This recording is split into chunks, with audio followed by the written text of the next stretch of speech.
He whakanui I te rā whānau o te kingi Māori, he whakapū mau hoki I te hononga o te kingitanga ki te whare wānanga o Waikato.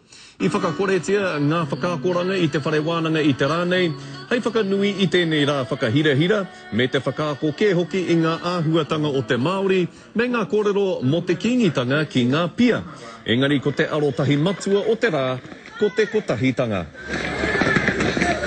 Mō ngā ākunga o te whare wānanga nei, koe nei te rā kotahi o te tau, e whaka te tainui ai rātau, ia rātau.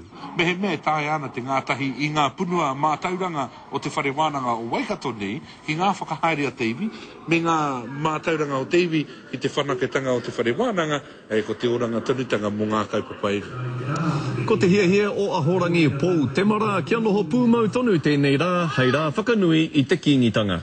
Hei pēne I te rā o ngā hōia nei.